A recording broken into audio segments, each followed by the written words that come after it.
ഒരു പനിയൊക്കെ വന്നു മാറി നമ്മൾ എന്ത് കഴിച്ചാലും ഒരു രുചിയും തോന്നാണ്ടിരിക്കുന്ന സമയത്ത് ഇതുപോലൊരു ചമ്മന്തി ഉണ്ടെങ്കിൽ കഞ്ഞിയുടെ കൂടെയോ നല്ല ചൂട് ചോറിൻ്റെ കൂടെയോ അല്ലെങ്കിൽ കപ്പ ചെണ്ട പുഴുങ്ങിയതിൻ്റെ കൂടെയൊക്കെ കഴിക്കാനായിട്ട് നല്ല രുചിയാണ്. അപ്പോൾ എല്ലാവരും ട്രൈ ചെയ്ത് നോക്കുക. ഇതിന് വേണ്ടി കുറച്ച് ഉണക്ക ചെമ്മീൻ ക്ലീൻ ചെയ്ത് ഒരു 4-5 വറ്റൽമുളകും കൂടി ചേർത്ത് നന്നായി ഡ്രൈ റോസ്റ്റ് ചെയ്ത് അതൊരു മിക്സിയുടെ ജാറിൽ പൊടിച്ചെടുത്തിട്ട് അതിലേക്ക് തേങ്ങ, ചെറിയുള്ളി, മാങ്ങ, പാകത്തിന് ഉപ്പ് ഇതും കൂടി ചേർത്ത് ചമ്മന്തിയുടെ പരുവത്തിൽ തരിതരിപ്പായിട്ട് അരച്ചെടുക്കുക. ഇനി ഇതിലേക്ക് കുറച്ച് നല്ല വെളിച്ചെണ്ണയും കൂടി ചേർത്ത് ഒന്നുകൂടി ഒന്ന് മിക്സ് ചെയ്തെടുത്തു കഴിഞ്ഞാൽ നല്ല ചൂട് ചോറിൻ്റെ കൂടെയും കഞ്ഞിയുടെ കൂടെയും കപ്പയുടെ കൂടെയൊക്കെ കഴിക്കാൻ പറ്റിയ നല്ലൊരു ചമ്മന്തി റെഡി ആയിട്ടുണ്ട്.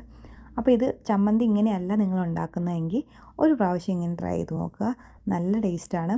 അപ്പോൾ ഇതിന് വറ്റൽമുളകിന് പകരം കാന്താരിമുളക് ഉണ്ടെങ്കിൽ അത് കുറച്ചും കൂടി നല്ലതായിരിക്കും.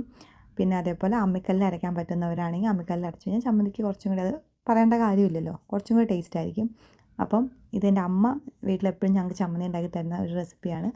അപ്പോൾ എല്ലാവരും ട്രൈ ചെയ്ത് നോക്കുക.